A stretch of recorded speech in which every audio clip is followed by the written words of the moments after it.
Hi everyone, this is Neel Raithatha, also known as the Wax Whisperer. Thank you for joining me in my latest video.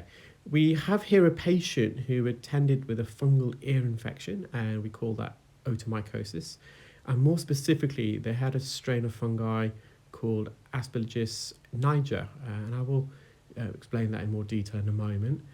In addition to the fungal infection, they had this soft impacted earwax on their eardrum.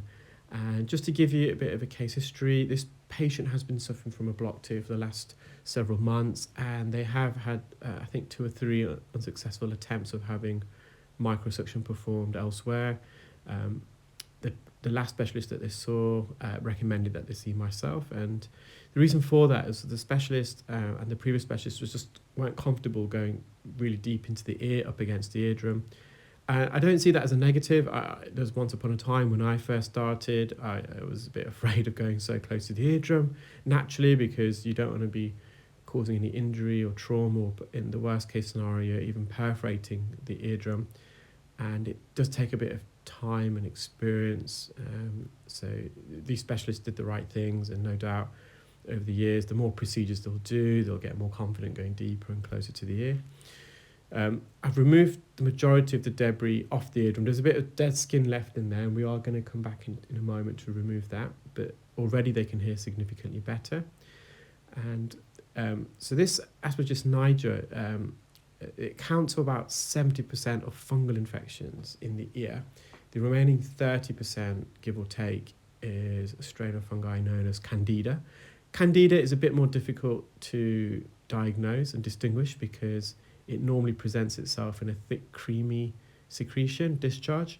However, a lot of bacterial infections also present in the same way. But with Aspergillus niger, it's clear to see, it's very identifiable because of the spores and the woolly strands.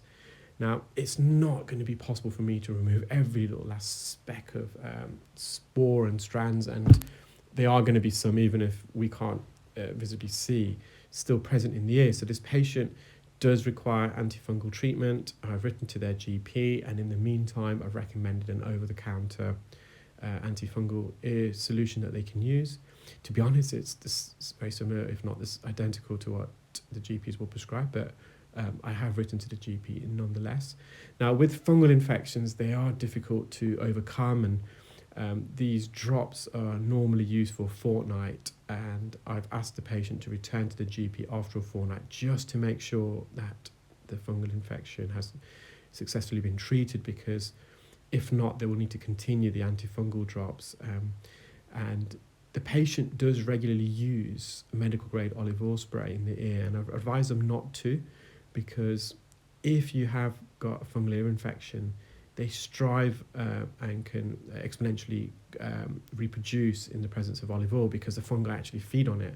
So although you feel that you're doing the right thing, and instilling medical grade olive oil spray can be beneficial to a lot of people, but in the presence of a fungal infection, strongly advised to not do that.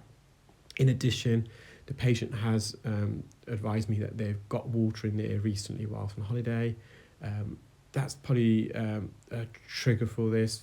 Fungi infections in the ear typically occur in warm, humid, moist conditions. So getting water in your ear is going to provide the perfect breeding ground for not only fungi but bacteria to thrive and reproduce and colonize the skin that lines the ear canal. So that's where they inhabit, and sometimes they can actually inhabit on the surface of earwax and feed off it. So I'm just trying to remove as much as I can. I'm using the fine end suction probe here. There's just a few strands, I think, just to the posterior canal wall. I must admit, when I removed this, the hairs on the back of my neck stood up. It's just one of those things, when you see these fungal spores, it can make me twitch anyway. Fortunately, not my fingers and arms in the ear, but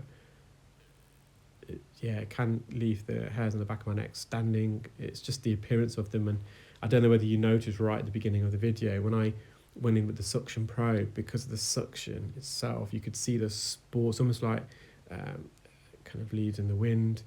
They were swaying side to side. they almost look like cotton wool fibres. They resemble them almost identically. So on occasions you can get patients who put cotton swabs in the ear and swirl it, and that can leave a bit of residue of the strands, but that's definitely a fungal infection. Well, I hope you enjoyed that video, guys. Take care, keep well, and speak soon. Bye.